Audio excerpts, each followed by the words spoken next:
Hi, welcome to Seaside Quilting Tutorials. So I was sitting around thinking about a placemat, and placemats are just placemats.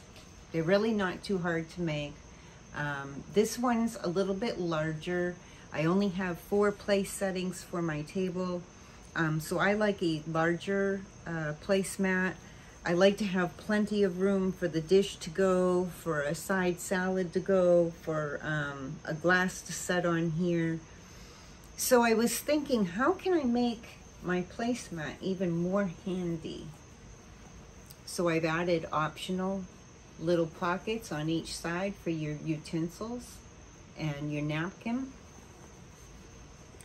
And I've done this optional thing where we can put a loop and a button, and you can roll this up, which you'll see at the end.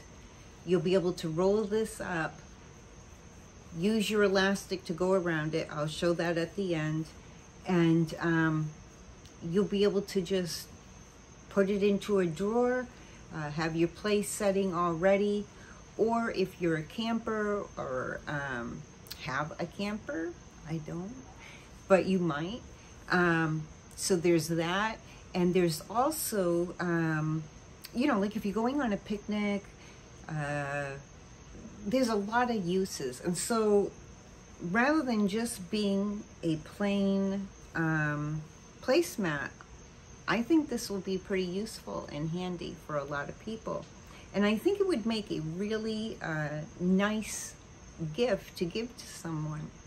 For Christmas maybe, or a birthday, or a wedding gift. Wouldn't that be a beautiful wedding gift if you bought them a setting of silverware and then made the placemats put their silverware in? You could even make some little napkins and put the napkin in and then roll these up, put them into a box. Wouldn't that be a beautiful wedding gift? You know, like for a home warming. I think that would be a beautiful home warming gift for someone, you know, and you could do it without the silver, you know, buying them the silverware setting, or you could add the silverware setting and it would make it a real spectacular gift. So let's go ahead and get started, and you'll see how this gets made up. To begin making our placemat, we will cut out our centerpiece, and whatever you've chosen. I'm using the blueberry theme to go with our apron, our oven mitts, and now we're going to do our placemat. And there's going to be an optional part at the end that I'll show to you and you'll understand as we go. Okay, so the first piece that we want to cut out, our centerpiece, will be 10.5 inches wide by 16 inches tall. We only need one center, of course. Then we will cut out 2 pieces that are 3.5 inches by 16 inches. Now we're making this a little bit bigger because when we quilt it, we'll lose a little bit of the size in the quilting. And then at the end, we will trim it down to the exact size that we want it to be and continue from there. And we'll go over that part after we put this together. So we will have a 3.5 inch by 16 inch that we're going to sew to each side of the center. And I think this makes a really nice accent for the blueberries. I'm gonna move the camera back just a little bit. Okay, and so then for our next pieces, we will cut 7.5 inches by 16 inches. Now this is going to look really super long at the moment. And we're doing this, like I said, because when we go to quilt this, we're going to lose some of our size. And we're going to cut it down to our size after we've quilted it. So the first part that we want to do is we want to sew all of these pieces together. Then we'll put our batting and our backing on and we'll do our quilting. But let's go ahead and sew this together first. Remember, we're using a scant 1/4 inch and 2.0 length stitches. So we just need to fold our pieces over and sew them together. Now, if you have a directional fabric, okay, this center piece is directional. So I had to cut it out and line it up so it was as straight as I could possibly get it for my center, because it will be very noticeable since it is a directional. The end pieces are not directional, and of course our accent piece here is not directional. So we didn't have to worry about those, but we definitely did this. Okay, so once again, 10.5 wide, 16 inches long, 3.5 inches wide, 16 inches long, 7.5 inches wide, 16 inches long, and the same for that side. So let's go ahead, we'll sew these together. I am going to put a couple of clips on here. You don't need a lot, or pins, whichever you prefer. I just like using my clips for the most part. I do sometimes need my pins when I'm matching up seams, but we won't be needing that today. So I'm just putting a couple on there to keep the fabric lined up.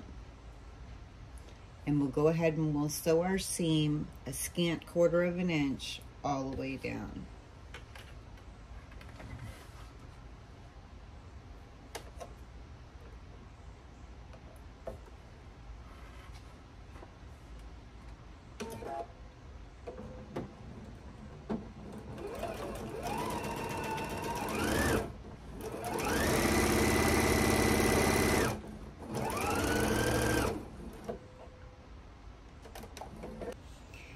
Now I'm just going to finger press. We'll do a full press afterward. Let me see. I want it to go toward my end piece, my seam. So I'm just going to finger press in that direction for now. And like I said, we'll do a final press before we sandwich it. Okay, so we have those two pieces together. Now we're going to attach these two pieces to the center piece.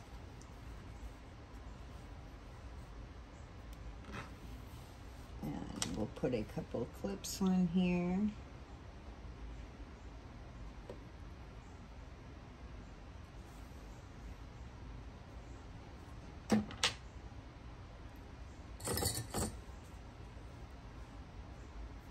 And once again, we're going to do our scant, whoops, well now, first I have to clip that properly, my goodness.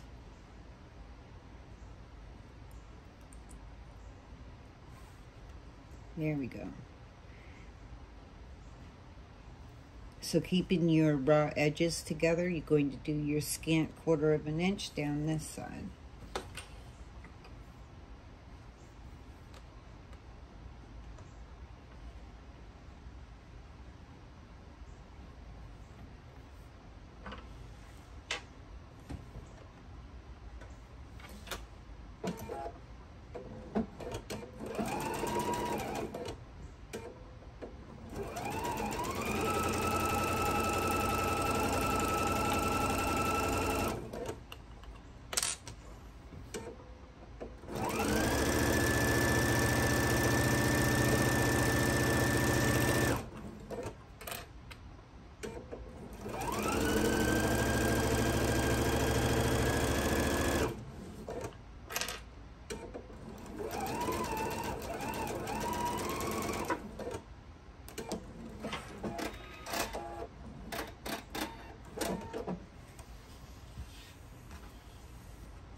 And I'm going to, since my center is darker than this fabric, I'm going to press my seam towards the center piece. If this piece is darker than your center, then press your seam toward the darker fabric. We're not going to have to match up any seams, so that part doesn't matter.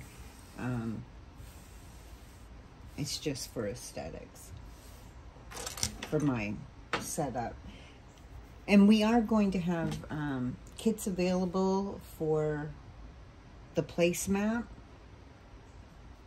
And we'll have different themes. So we have a blueberry theme that we've been going along with for our kitchen things, which as we were making these projects, I fell in love with this fabric. So I ordered a bunch of this to redo my kitchen curtains. I need a fresh change in my kitchen. I've had the other ones for a couple of years now, and I'm just due for a change. And my kitchen is blue and white, and then wood color in there. So I thought, well, this will make beautiful curtains, and maybe do ruffles on my curtains with this fabric here. And maybe incorporate a little bit of the other fabric into some of the projects for the kitchen. Now these will get mailed out to Barb so that she can show them during the lives, but I've ordered my own fabric so that I can make my kitchen things. I love blueberries. Blueberries and coffee are probably two of my favorite things ever. So sometimes I do coffee themes in my kitchen, but I have not yet done a blueberry theme. And since we have the blue in the dining room and in the kitchen, I thought, why not do a blueberry theme? We're coming up on fall, and I will probably change the dining room over to some fall, and then I'll put away the blueberry stuff temporarily. But I'm so excited to make my curtains, hopefully this coming week, or at least start on them. I only have the one window over my sink, so it's not a big to do, except for the ruffles for the curtains. Anyways, back to this. So now that we've sewn these two pieces together, we're going to add this piece to the center and then this piece to that. So go ahead and do that. Finger press your seams, then take it over and give it a really good press so that you have nice seams, and we'll come back to sandwich it. Once you have your piece put together and it's all pressed, we're going to take our backing, lay that face down, and this was the choice backing because it's the one piece that I had left from my other cuttings that is wide enough and long enough to be the backing because of the pieces that I chose out of here to make my top. Now, from the last tutorial that I did with the panel wall hanging, whoops, I have some batting left over. And I always like to use my leftover batting before opening up a new package, of course, because there's no sense in wasting. And I'm going to lay my batting out onto my backing. And I'm going to trim off any excess.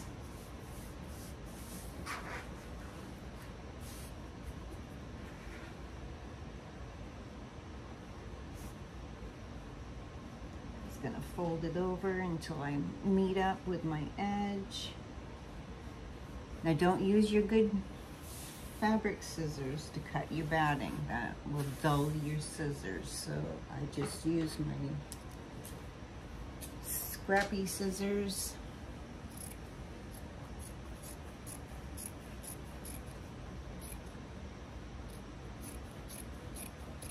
And this is exactly how you would sandwich anything that you're gonna sandwich, whether it's the oven mitts, but you're using the Insulbright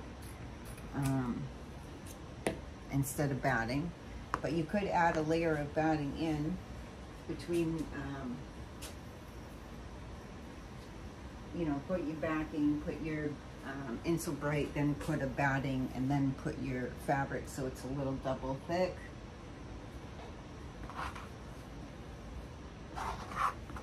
But I like to save any pieces of batting that I feel will contribute to a project. I save.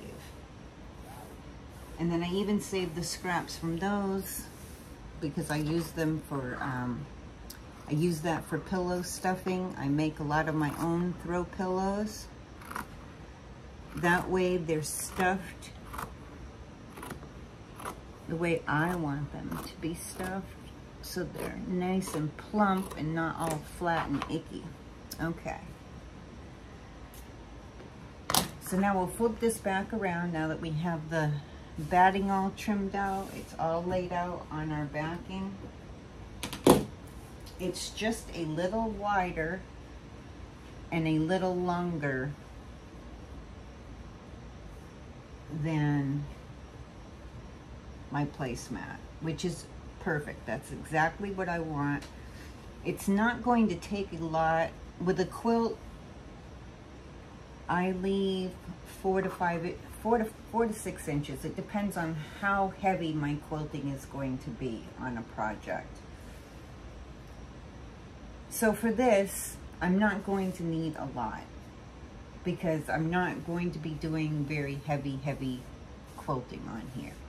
But I am doing enough quilting on here that it will take up some from the back, and it's kind of hard to explain, but as you quilt, it sucks in your back and your batting a little bit. And then it kind of can cause this to, you know, get a little out of shape, not be perfectly square, or in this case, perfectly rectangle. So what we are gonna do, first off, and you could do this with your walking foot, and if you don't have a walking foot, use a regular foot and stitch in the ditch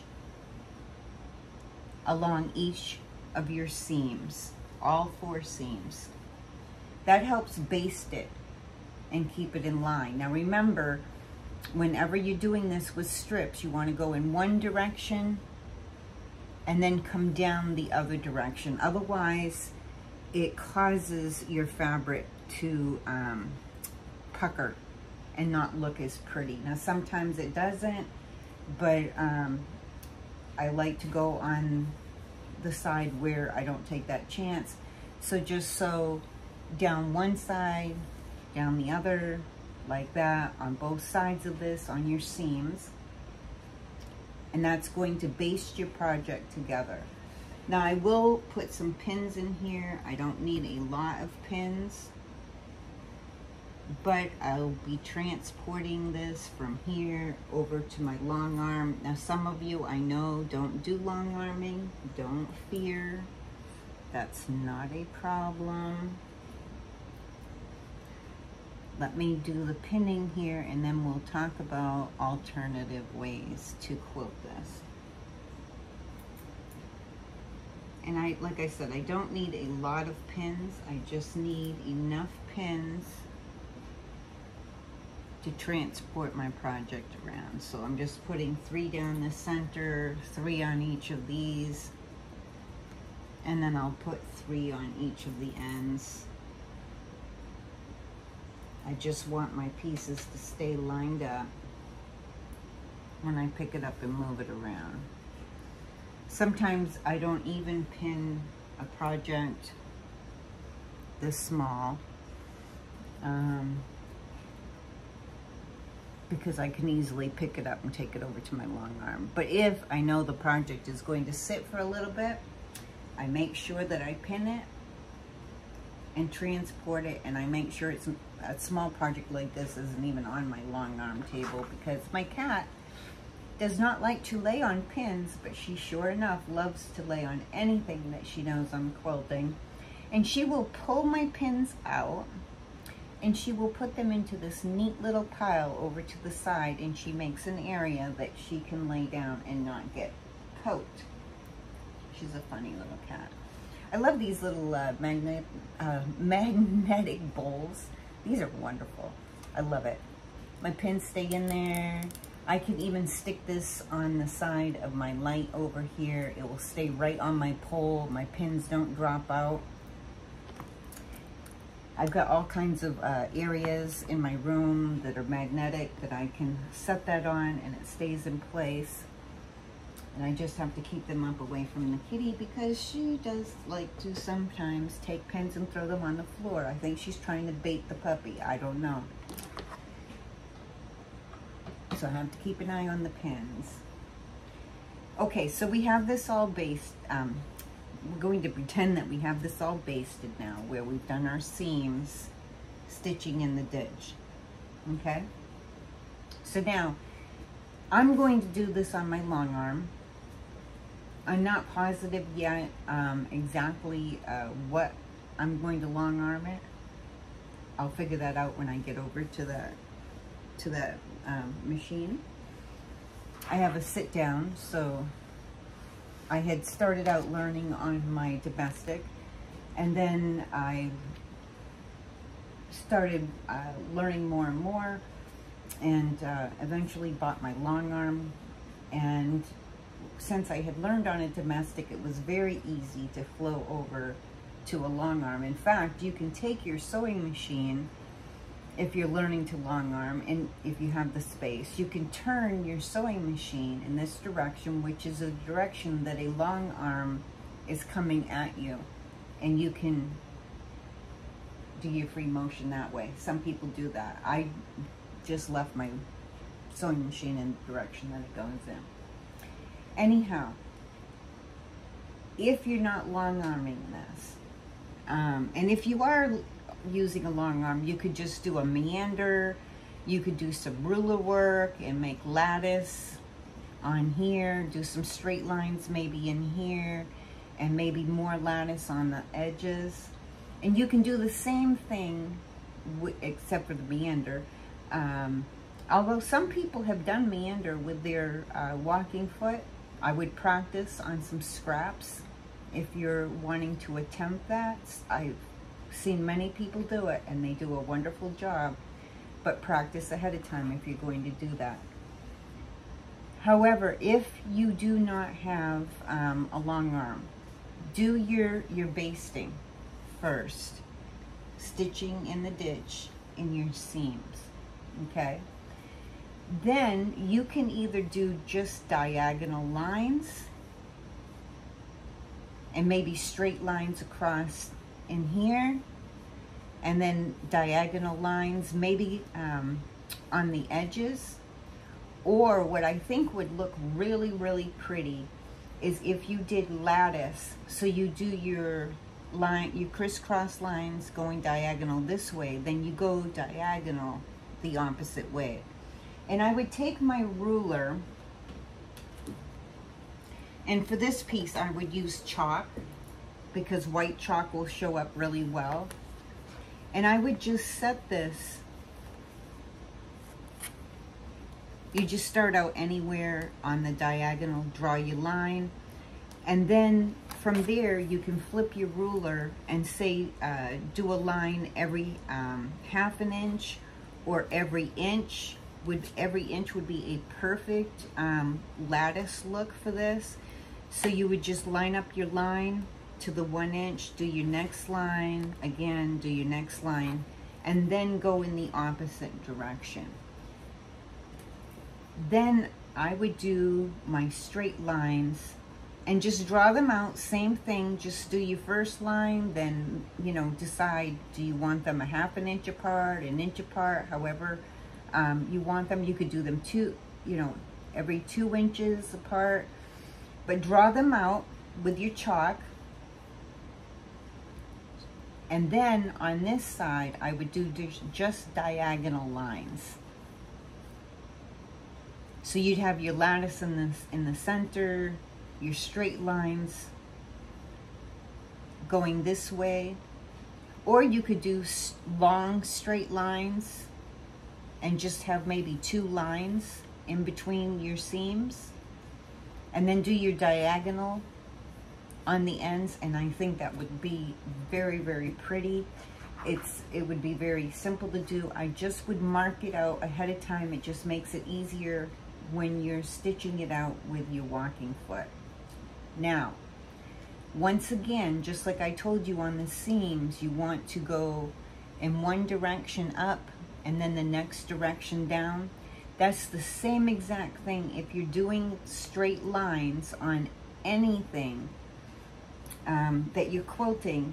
You would want to go in one direction for your first line, go up the seam, come back down your next line, go over a little bit down here on your raw edge, go up and do your next line. You want them to go in opposite directions for the same reason. You don't want to create any puckers. If you were to sew this all starting at the bottom, going to the top, starting at the bottom, going to the top, you're going to cause ripples in the fabric and you're going to have puckers and it will not look pretty. Okay, so remember your opposite directions, and you can use your stitch in the ditch area to move up the distance between your lines so that you can come back down, just go over a little bit. Eventually you'll have to go up this side in the ditch and go over and back down, etc. So you decide how you want to quilt your piece. It's just a placemat. So even if you didn't want to do a lot of quilting, you can cut that back by the distance between your diagonal lines. So you could go 1.5 inches, however how many lines you want to put in. Definitely you could do smaller lines and have a smaller lattice, but to make it quick and fast, I would just do 1 inch or 1.5 inch for your lattice and for your other lines. Okay, so go ahead and do that part. Once you have it all quilted, we're going to come back and we're going to trim this down to the size that we want it to be. And then all you have to do is bind it and you'll be all done. Okay, so let's go ahead and get this quilted. Now I'm not going to show you the quilting part just because that takes a little while, and I'm going to let you go off and do your own. We'll come back, I'll show you how we're going to trim this down, and I do have separate tutorials on binding. So for the end binding, you'll want to go and check that out, but we'll talk about that when we get done with the quilted part. Okay, so I put some patchouli in the diffuser, and it was all nice and relaxing, and I did my quilting.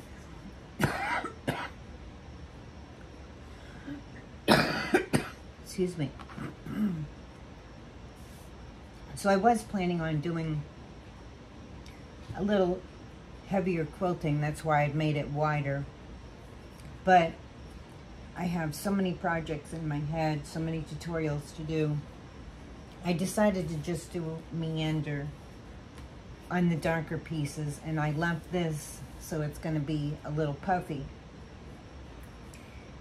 So now that I have this all quilted the way that I want it, and you can do it however you choose to go about quilting. I measured 5 inches from this seam over and did my cut. And then the same thing, I just twisted it around, and once again, I lined up the first seam right in here. Right after your middle, your first seam, I put my ruler lined up on the 5. Whoops, or second seam. I'm having a day already. So this seam from the edge, sorry. So it'll be this one right here next to the end piece. I lined up my number 5 from my 5 inches, and I made my cut.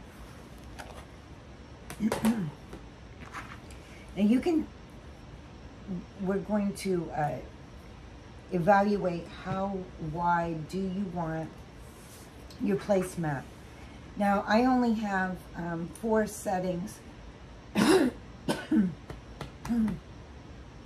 Excuse me. I only have 4 settings at my table. I can do 6, but typically, since there's only my husband and I, we typically only ever at one time have 4, because we might have a couple over for dinner. So I like mine a little bit wider, and I'm checking my measurement on this, and I'm at almost 26 inches wide. Well, about 25 and a half inches wide. So I'm going to take another inch off each edge. So I will line this up at the 4. I had you cut it out and do it wider so that you can decide just how wide do you want yours to be for your table. But also, if you had done heavier quilting than what I did, this would have become a little more, you know, sucked in, and you would have lost some of your length and a little more of your length and width. Okay, so now that's going to bring my piece down to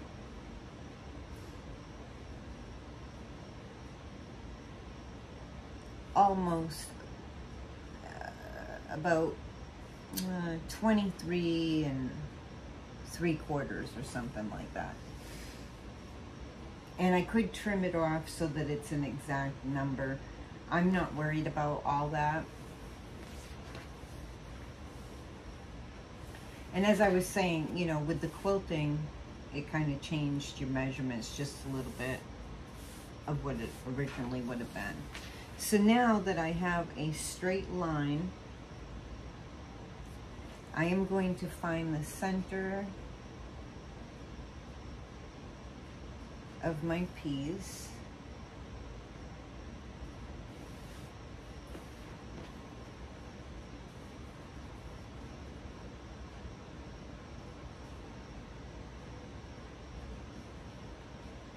Now remember, it's not going to be raw edge to raw edge. It's going to be just basically folding it. Let me fold it the other way. So basically, I'm trying to fold it from the very edge of my placemat to the very edge on the other side of the placemat to find my center.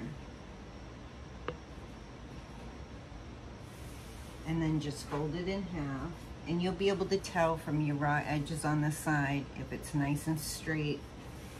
But we just want to find that center line.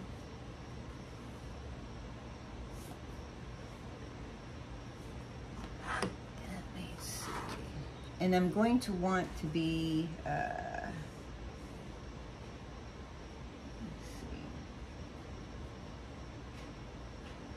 see, That center I'm going to put, whoops.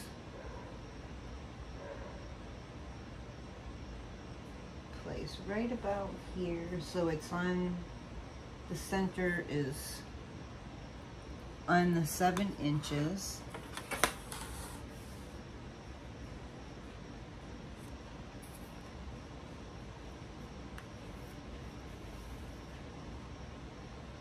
Let me double check.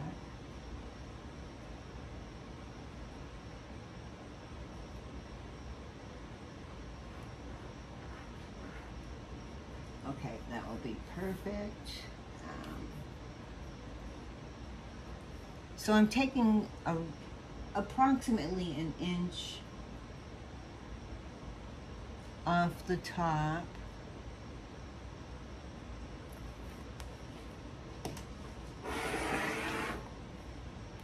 So I'm going to make it 14 inches wide.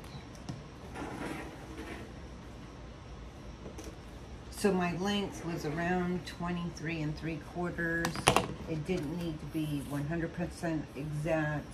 Although, you know, in making multiples of these, just write down how much you cut off so that you can match them all up. And so now I just need to line it up again. And then at my 14-inch line, I will make my next cut.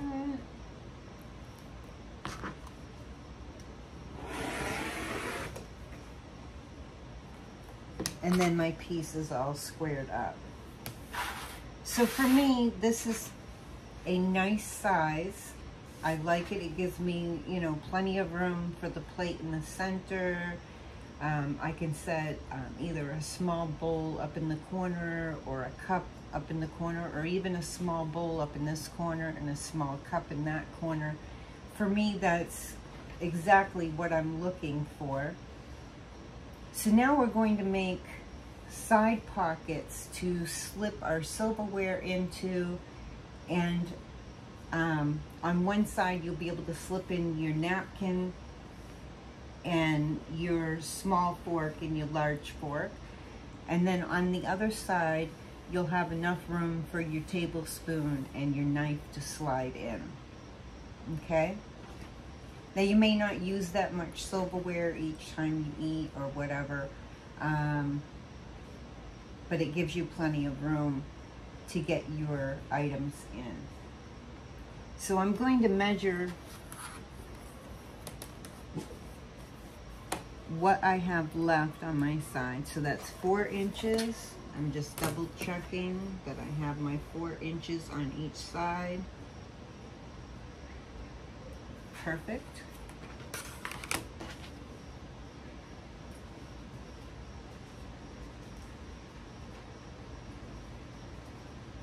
And so the reason that I need to know that, and I'm liking this side of the fabric, since we have words all over this, I don't want to cut this side because I'm cutting too much of the words out. The words are a little bolder on this side, so I'm going to use this side. So I'm just going to flip it upside down. And I'm making a pocket 4 inches wide. So I'm going to need to cut this at, let me see if I fold over a 1/2 inch and then a 1/2 inch. That's going to, so I need to cut these out 5 inches wide because I have a 4-inch width.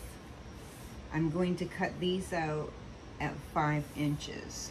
So I'm going to cut myself a strip from this leftover that's 5 inches wide.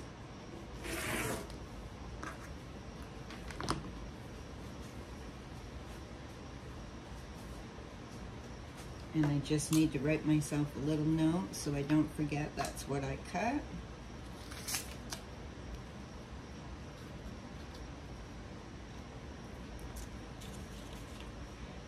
Now,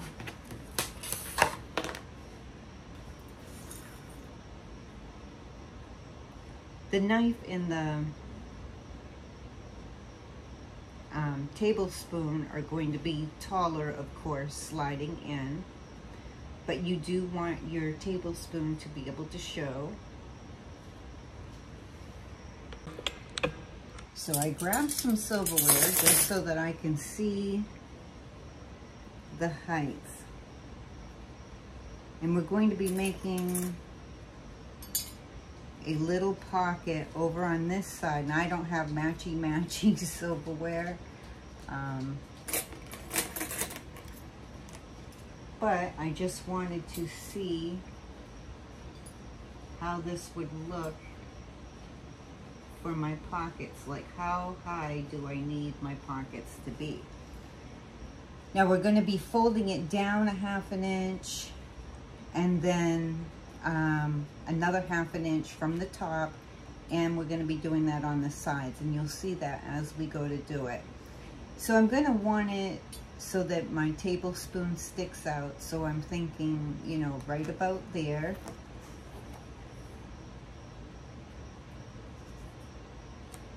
And I'm going to cut it 1 inch above that.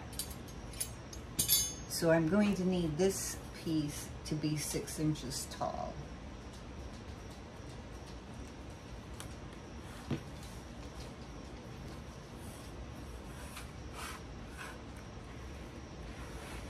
I won't be able to give you exact measurements, but I am telling you, and you don't have to put pockets on here. I just thought this would be cute. This is an optional step. You definitely do not need, I need to turn it the other way so that I can cut. So for me, at the 6 inch line is going to be perfect. So we had 5 inches wide by 6 inches tall. I'm just gonna double check my measurement. Yes. So 5 inches wide, 6 inches tall for this side.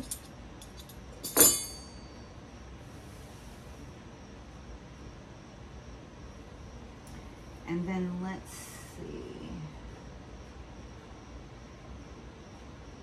I think I'm gonna do the same size pocket over here. Let me see, maybe not.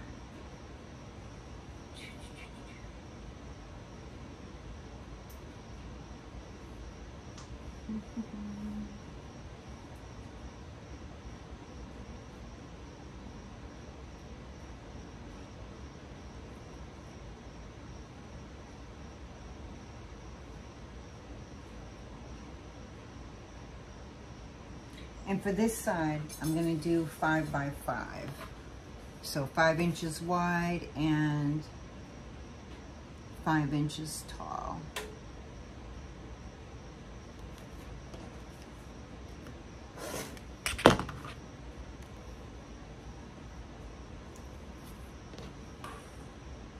And that will be my pocket on this side. And once this is rolled down, that will be really nice there for those. And either side, probably this side, you could stick your napkin in since it's a little bit taller, or you could use this side, whichever you feel more comfortable about. And of course, you know, with your knife and your tablespoon being taller, you'd have them there, and then your other ones on this side. Okay.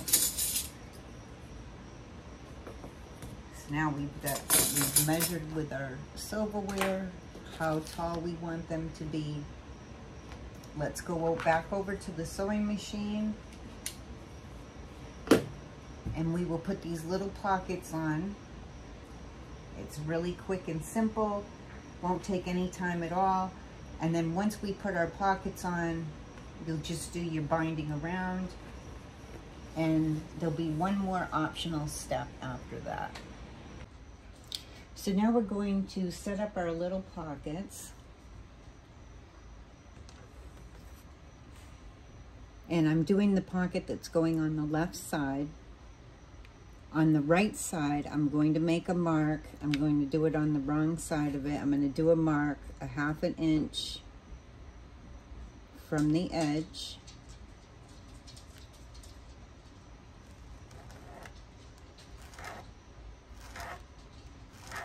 It's just I can see better on the back than I can on the front.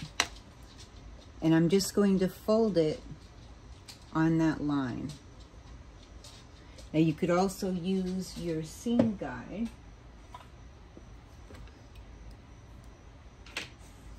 And just set your seam guide at 1/2 inch. And use that to measure.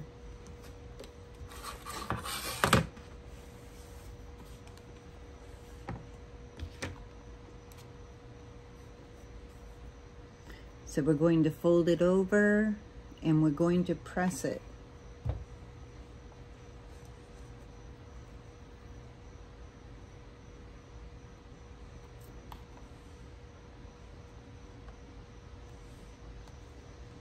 And then we're going to fold it over 1/2 inch again.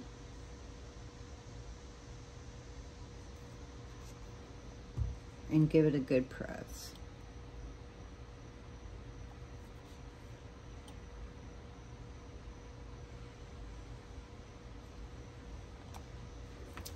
And actually, okay, I'm gonna leave that like that. I'm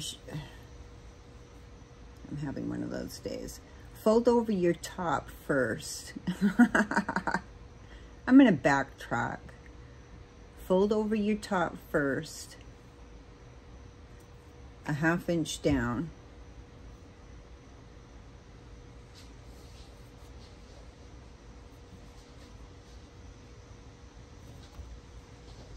And then I'm going to do another 1/2 inch on the top, just like we were doing on the side. But in hindsight, we need to do the top first.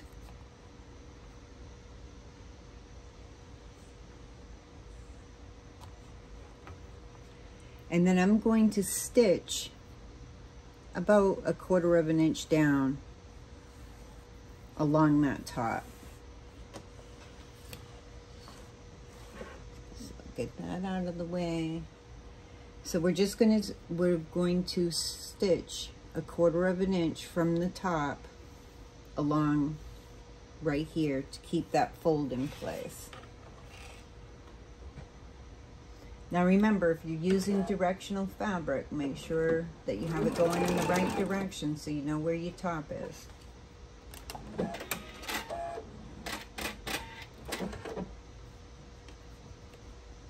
And it decided to jam.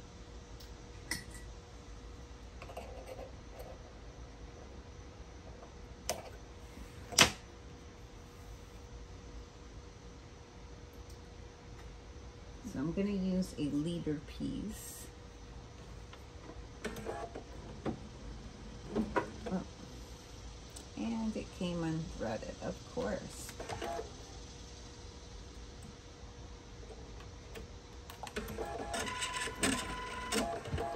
Okay, so let's do that again.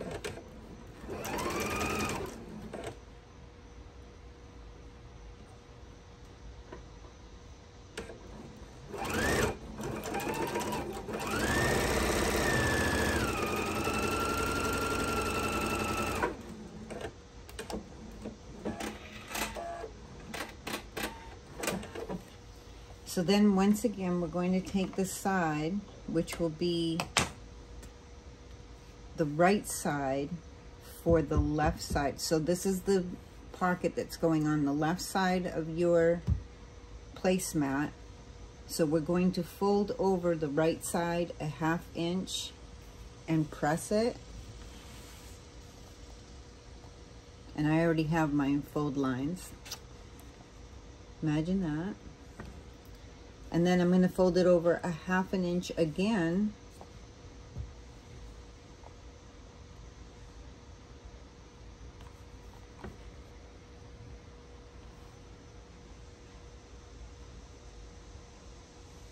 And then I'm going to take my placemat. Let me scoot this over without burning my fingers, preferably.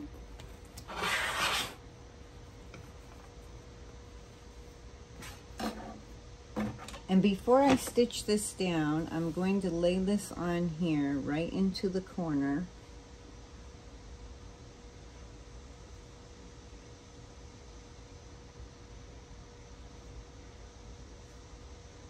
And I'm just going to double check with my fork how this is going to sit in here. Now, this probably should have been taller. So probably would have wanted to go with the 6 inches tall for this side as well.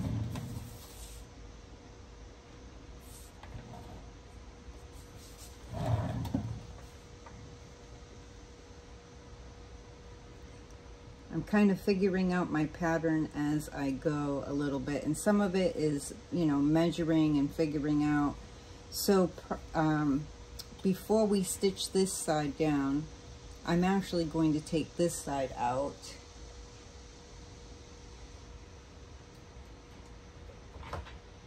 I really did not have time to sew one of these ahead of time and then do the tutorial. And in the back part of my mind, I had thought, well, wouldn't it be cute to have little pockets for the silverware and napkin to go into? So I'm kind of doing this on the fly. Don't you just love me? But this is how I figure things out that I want to make. And a lot of times for the videos, I make 2 of things so that I can figure out my exact pattern ahead of time. So instead of doing a 1/2 inch, I'm going to fold these down 1/4 inch, and that's going to give me a little more height on my pocket.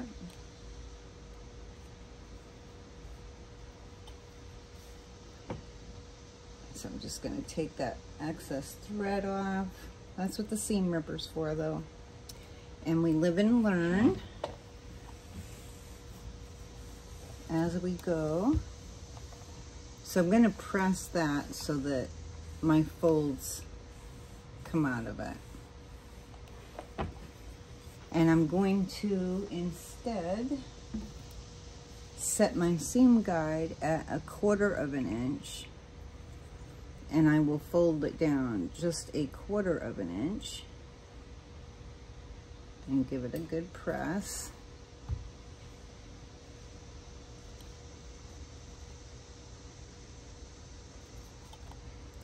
I have so many tutorials coming up that I want to be able to show you different projects,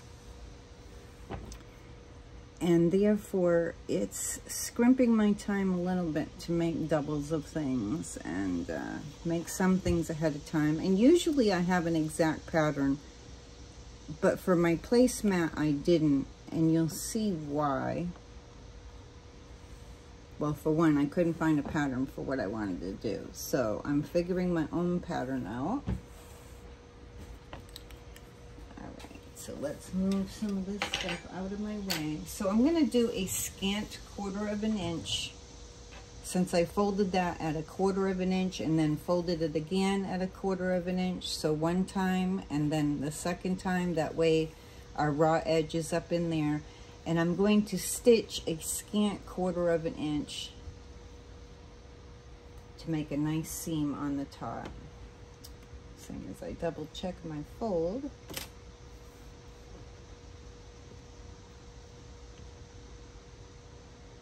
Got a couple threads stuck there. There we go.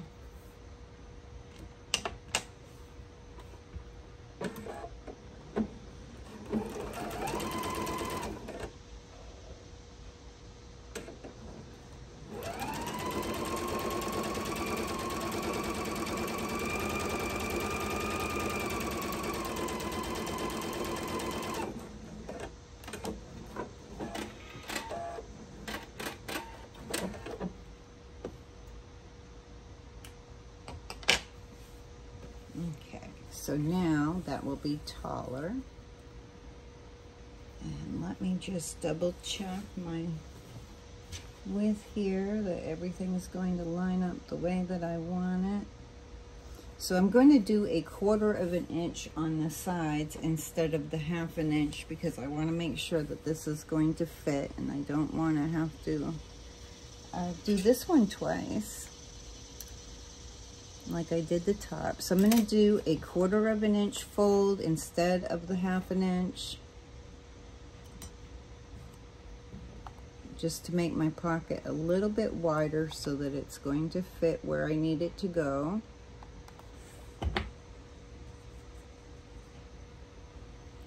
Now by the time I get done with this one, I'll have more exacting numbers to put on the pattern that will go out to you with the kits. And I'll give you a couple of size options. So you'll have the measurements for a smaller one and the measurements for the larger one that I'm making. Okay, so now we're going to place that pocket on the left side.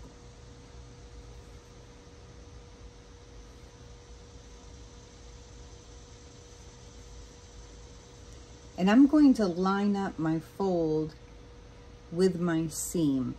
And it is overhanging just a little bit, and that's okay because I'm going to trim that off afterward. So I've got it lined up with my seam right here. So it's going to be a cute little pocket to this side. And I'm going to sew a scant 1/4 of an inch down this side. You'll want to, right up here at the top of this piece, you'll want to secure your stitches. So you'll go forward, then reverse, 3/4 stitches, then go forward again. And that will secure that because your silverware will be going in and out of this pocket if you choose to put pockets on. And you don't have to. This is just an option. But I think it will be cute.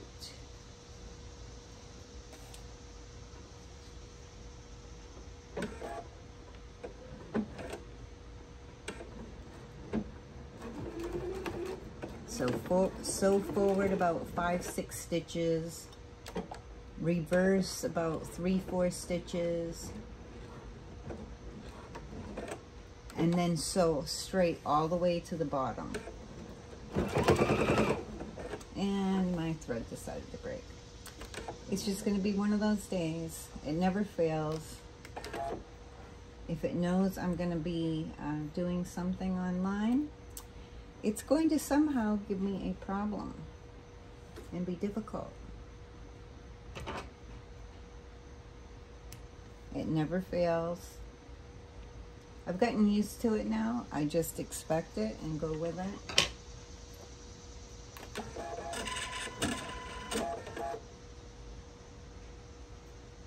Okay, let's try that again.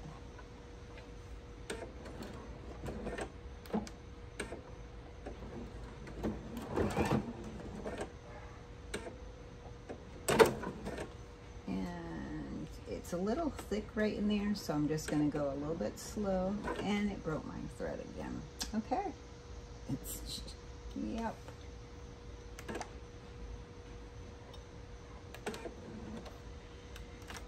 Yep.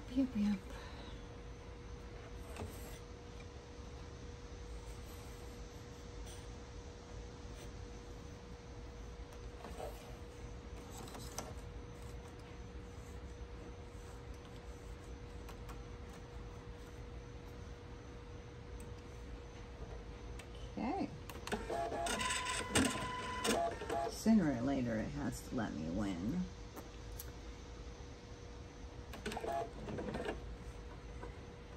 So here we go again. Attempt number 3.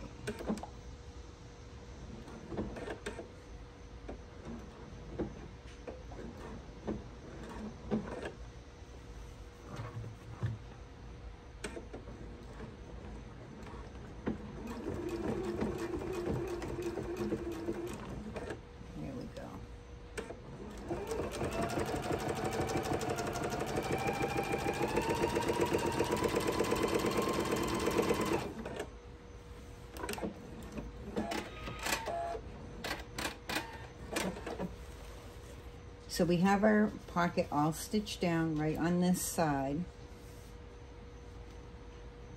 Now I'm going to put a clip in the bottom here. So I'm keeping my piece, my raw edges straight on the bottom. And I'm going to flip this over so I can see exactly how much extra I have on that side. And I'm going to trim this off so it's even. And I'm just going to use scissors for that because the binding's going to go on it, and you're not going to see if I cut it 100% straight because the binding will be there to cover up any little boo-boo. You just don't want it to be too short. You want it to be flush with the edge. I'm going to put another clip right on this side to hold that in place. Now we didn't have to sew down this side or the bottom because when we do our binding, that's all going to get in there the way that we want it. And double check with my fork again. Now my fork will stay up a little bit. That's fine.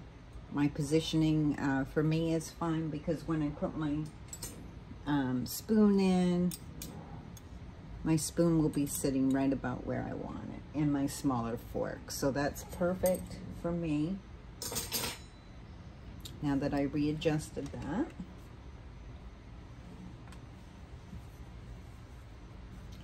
And so now I'm going to do my pocket that's going to go on the right hand side. Okay, so it's going to go on, that was the left. Now we're going to make our pocket for the right hand side. So we'll do our top first. And we'll stick with that 1/4 of an inch fold down. If you have directional fabric, this isn't totally directional, but I like the way that the wording is sitting with this direction. So I'm going to take my top and I'm going to fold it down 1/4 of an inch and press.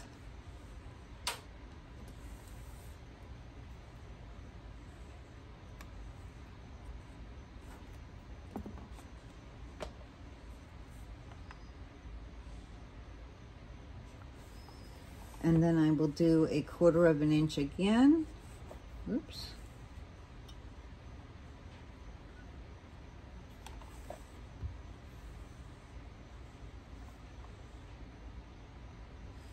And I'm going to stitch a scant 1/4 of an inch straight across this top.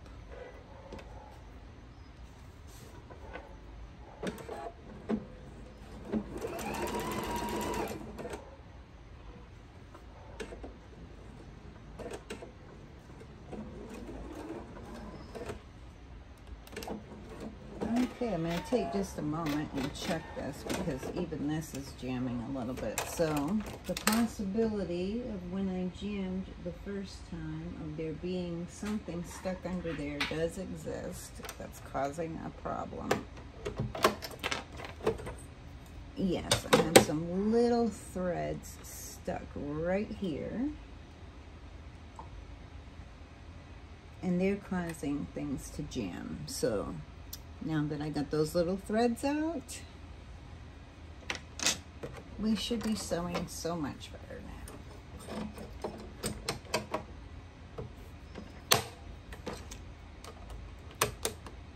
now. Okay. Now we should be in business. I'll do my scant 1/4 of an inch across my top. Whoops, I'm going to put my leader piece in first.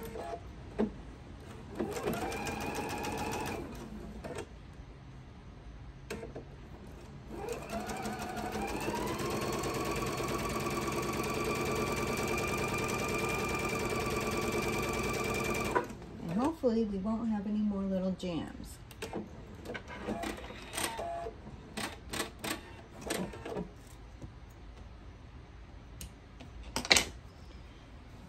So since the pocket's going on the right side, we're going to fold our left side over 1/4 of an inch.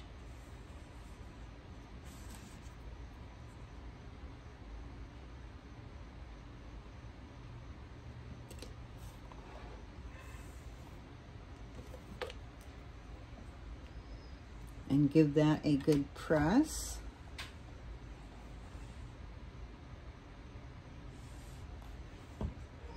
And once again, you will fold it over 1/4 of an inch and give it a press.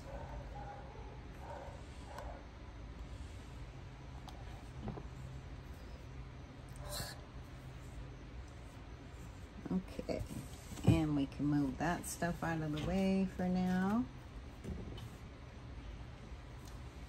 And once again, we are going to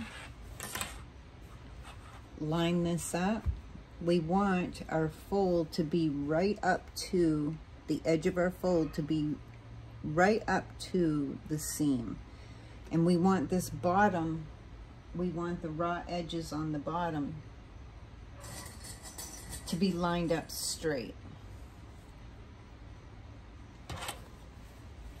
Now if I move that out of the way, line this up, your side, so that it's fold to your seam, lined up nicely there.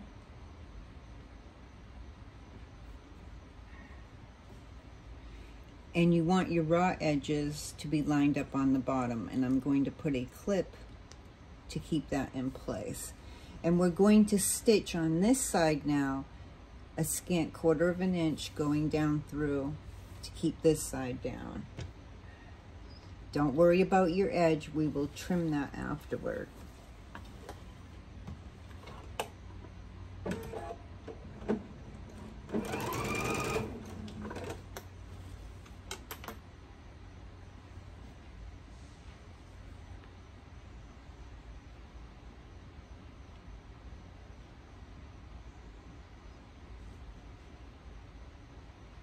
And of course it decided to come unfolded for me. Why not? Okay. Nearly dropped something.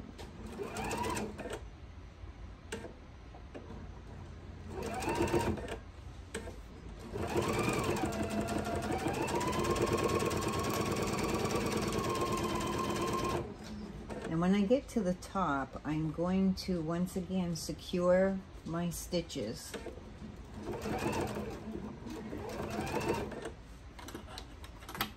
Hopefully my machine's going to cooperate with me. I'm just going to go slow because that is a little thicker from the being folded from the top and from the side. So just go really slow and then reverse. And then back straight again and cut your thread.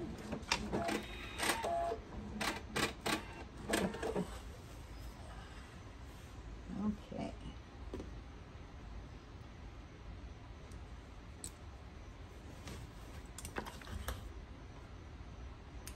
Trim some of these threads out of my way.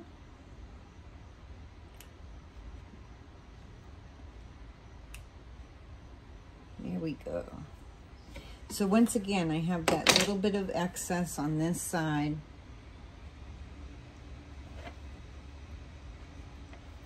Trying to make sure I get it into camera so that you can see. So I have this little bit of excess on this side. I'm just going to trim that off so it's even with my placemat edge.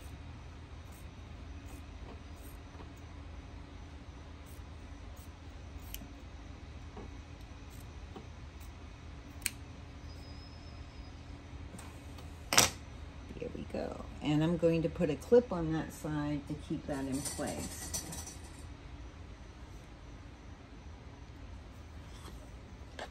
So when I was thinking about this project, let me just turn this off now. I'm not going to need my little iron anymore right now. So I have to remember to turn that off. It's very scary to think I might leave it on and forget it. Okay, so the pockets were optional if you wanted it to be able to slip your napkin and your utensils into. I just thought it would be a little different and kind of cute. So and when I was thinking about it, I was thinking, well, how neat would these be if you could put your utensils in, your napkin in, And then if you have like a camper or you go camping in a tent, you would be able to roll this up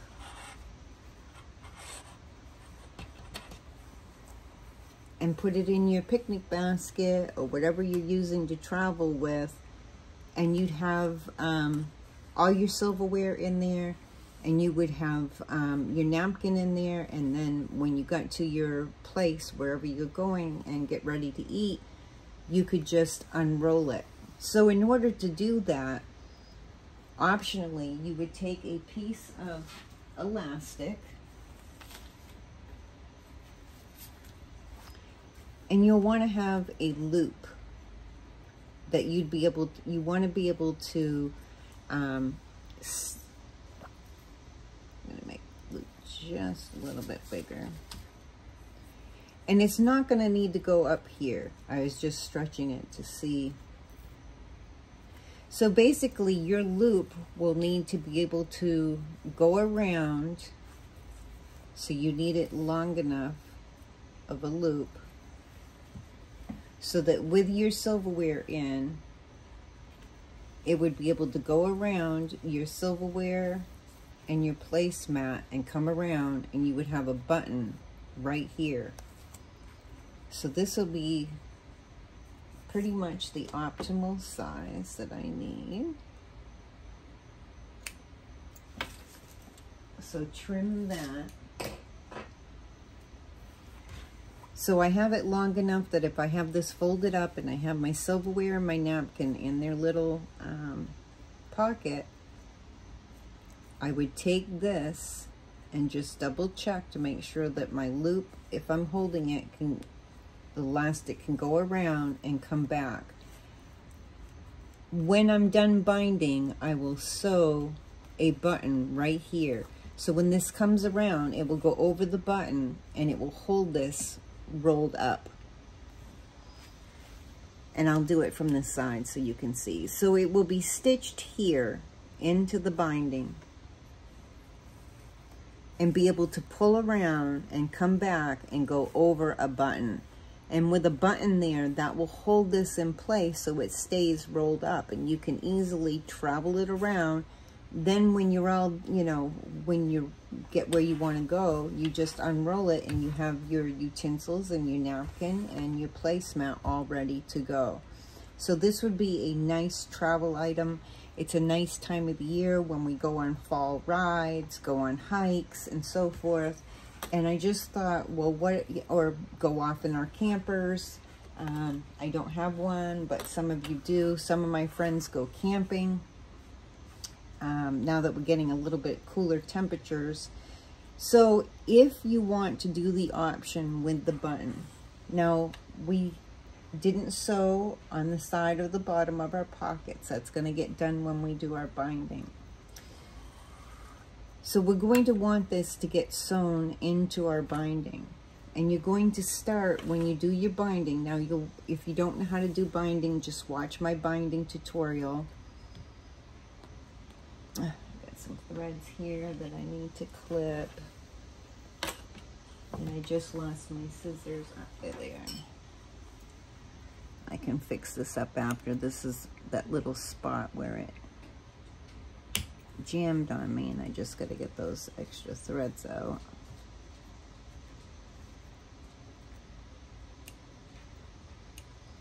Of the way.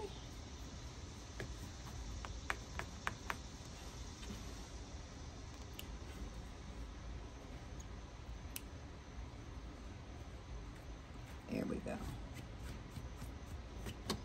And I'll fix that up better afterward. So, since you'll be starting your binding and you'll be sewing it to the back first and then rolling it over to the front. Now, if you're going to be hand stitching the back, which I can't see that anyone would want to do that for placemats, but some might, you would just do this to the front and be sewing it to the front and then roll it to the back for your hand stitching. But we're doing machine binding.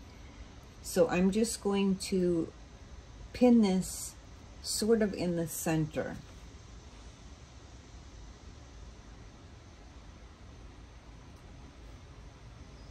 So I just want to be able to, and for now, I'll actually just put a clip there.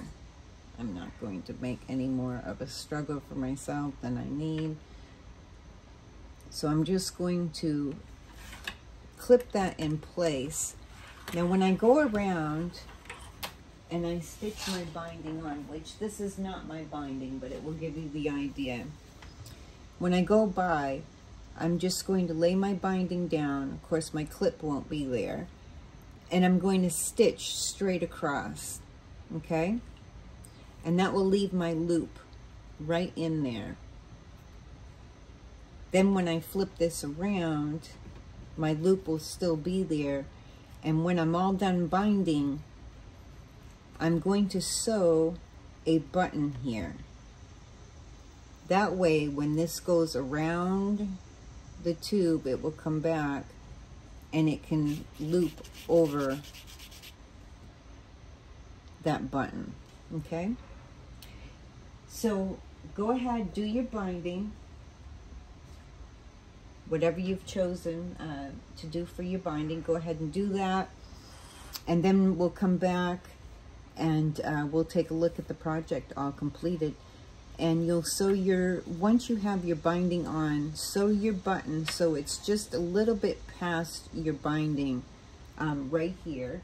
So I thought, well, how cute would this button be? And I'll split my loop just a little bit so that I can sew my button down right here on the same side as my loop, because it's going to loop around the circle, come back around, and then the elastic will go underneath my button and hold it in place for me. So we'll take a look at that afterward. Go ahead, do your binding. I just wanted to show you how you were going to clip your loop down so it goes into your binding, and you don't have to sew it on afterward, and it will make it look really nice, and it will keep it secure. And then we'll come back and we'll take a look. So once you've done your binding, we'll be back. I think this came out real beautiful. This is the larger, and I will give you instructions for measurements to make this smaller by cutting your pieces a little bit differently. I kind of like the big setting because I feel like, you know, my plate will take up this space here. And then if I want to set, like, you know, a smaller dish up in here, like a salad or something, I have plenty of room, and I have plenty of room for a glass or something to go over this side.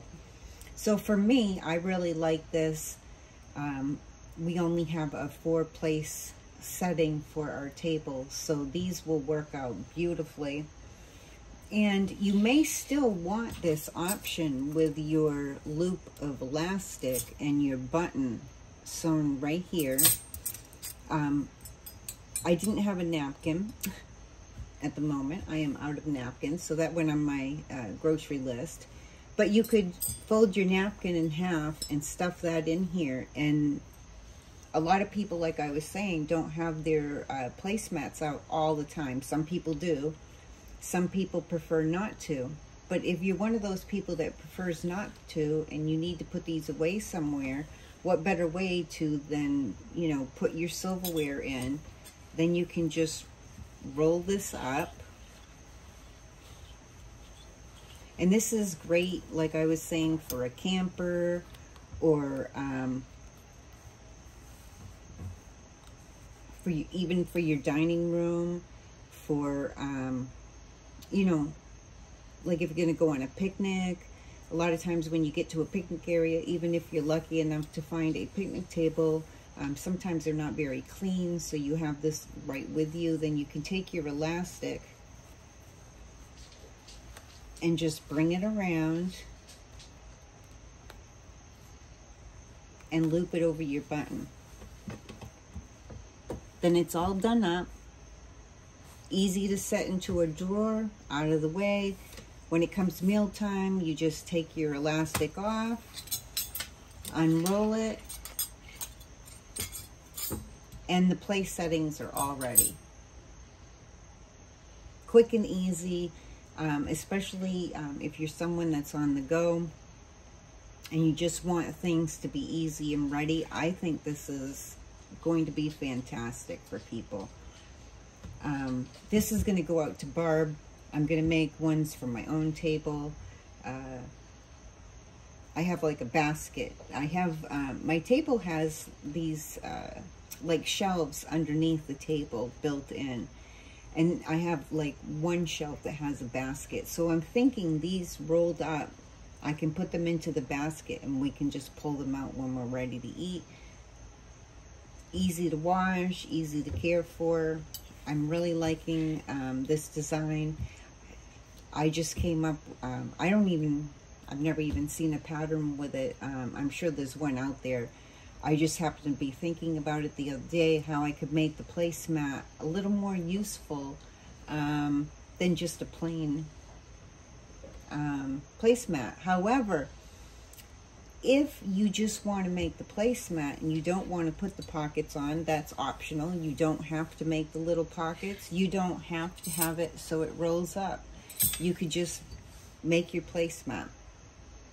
And it's all, you know, so easy to do. And you can, there's many, many choices of fabric that we have that's beautiful fabric that you can coordinate to your dining area.